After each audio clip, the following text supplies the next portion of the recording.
Hi everyone, it's Katrina. Sometimes desperate times call for desperate measures, and sometimes innovative attempts result in utter disaster. From strange tanks to a spying cat, here are 8 of the weirdest weapons ever.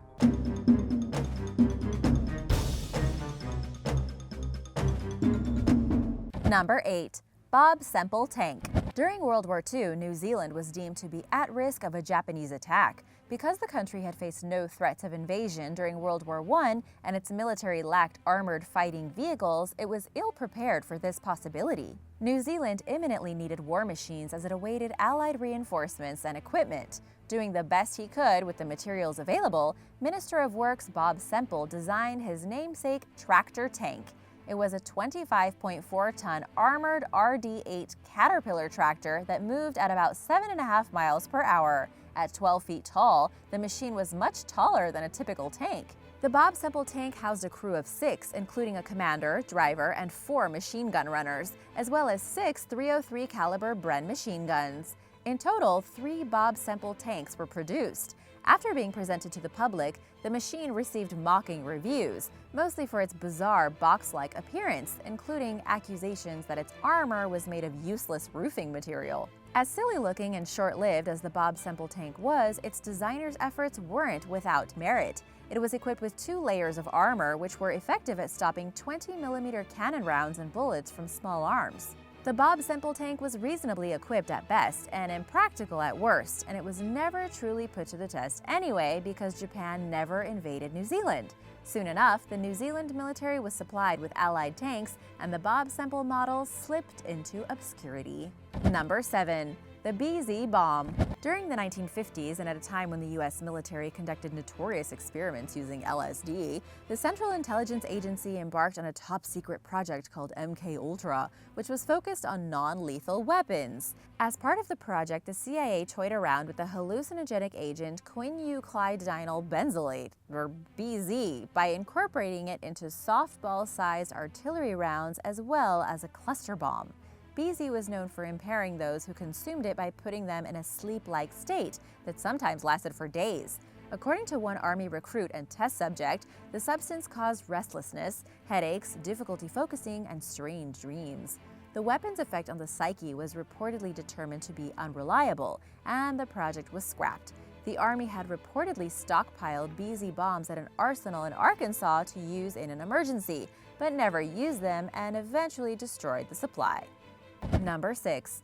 Project Habakkuk.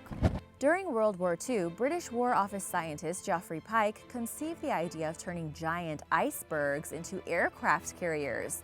After all, the natural formations were free, unsinkable, and convenient, or so he thought. The British military saw this as a potential way to protect Allied ships from German U-boats, and with construction materials like steel in short supply, the idea was enticing. Prime Minister Winston Churchill approved the plan, called Project Habakkuk in 1943. The objective of the project was to combine wood pulp with ice to create a fortified iceberg that was both economically efficient and easy to fix, requiring a simple infusion of water for most repairs.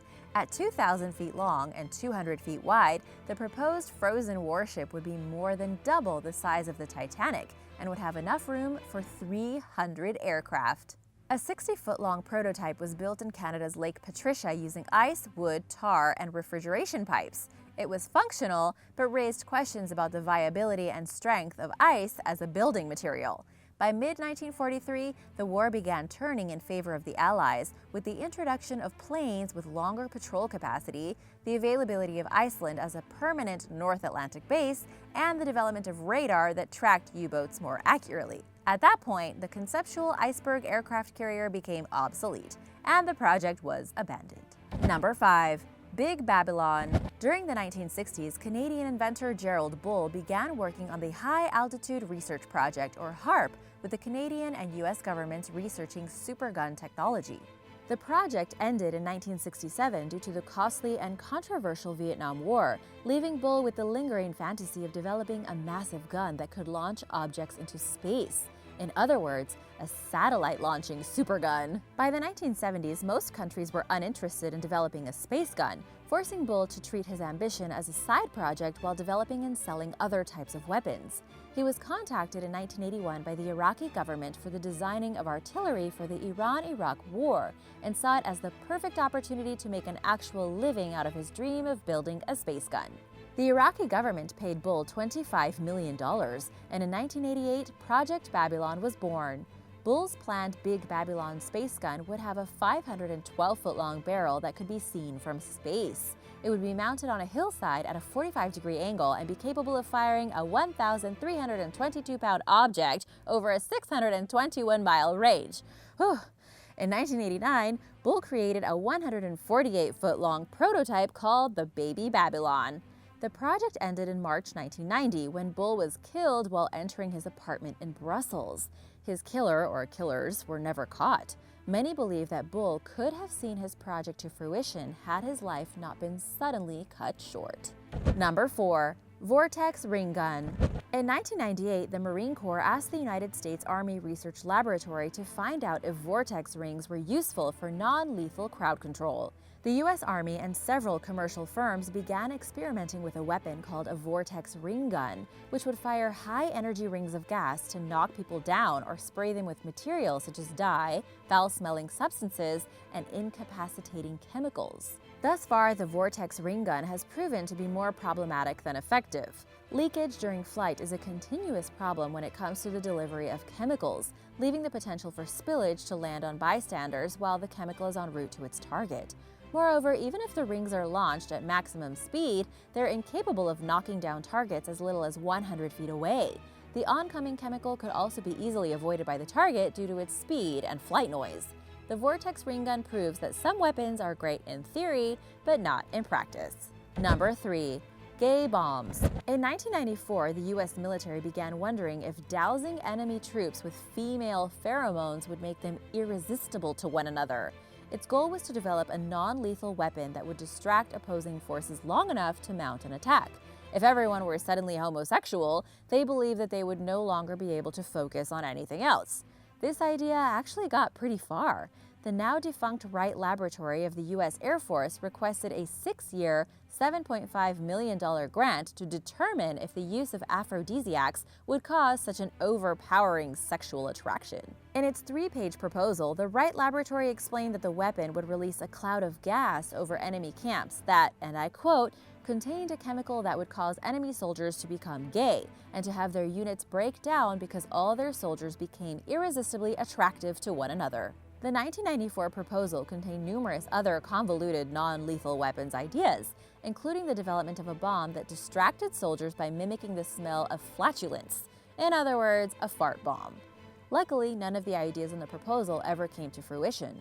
The Department of Defense receives hundreds of proposals annually, many of which never take off, according to Captain Dan McSweeney of the Joint Non-Lethal Weapons Directorate at the Pentagon. In a society that values consent and respect for personal boundaries, and has hopefully more awareness about sexuality in this day and age, this is kind of an embarrassing and clearly odd piece of history, don't you think? Number 2. Gyrojet Carbine. The Gyrojet Carbine was created during the 1960s at a time when the world had a strong case of rocket fever, and researchers and governments were coming up with as many uses as possible for rockets.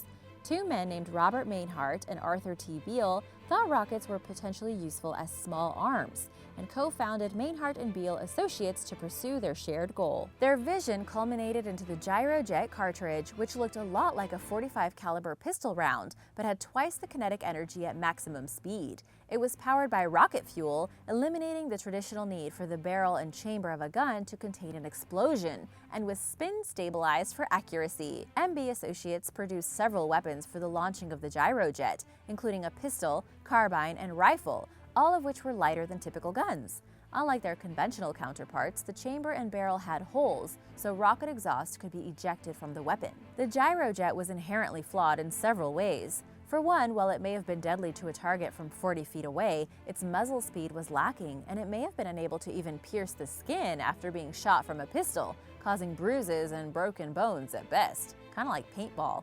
Secondly, accuracy was a major issue due to the slow speed at which the gyrojet left the barrel, making it overly sensitive to things like crosswinds and nozzle alignment.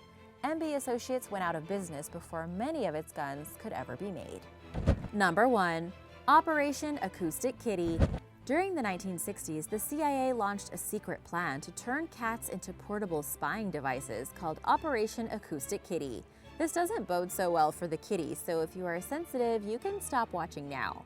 A surgeon implanted a microphone into the ear of a test cat, along with a radio transmitter at the base of its skull and an antenna into its fur. The plan was to train the animal to sit near foreign officials, so CIA operatives could listen in on their conversations. Whoever was in charge of this clearly is not familiar with cats. CIA employees took the cat to a nearby park and tasked it with eavesdropping on a conversation between two men sitting on a bench. Instead, the cat ran into the road, probably trying to get away from them, and was hit by a taxi. Although the US government's days of animal engineering experiments were far from over, this one failed attempt at training cats proved to the CIA what the rest of the world seems to already know, that cats generally do what they want and are not very trainable. The project was abandoned and the government moved on to recruiting other members of the animal kingdom. Thanks for watching! Have to say, some of these were quite the surprise. Who knew the military was so creative? Which one did you think was the weirdest? Let me know in the comments below and be sure to subscribe if you haven't already. I'll see you next time. Bye!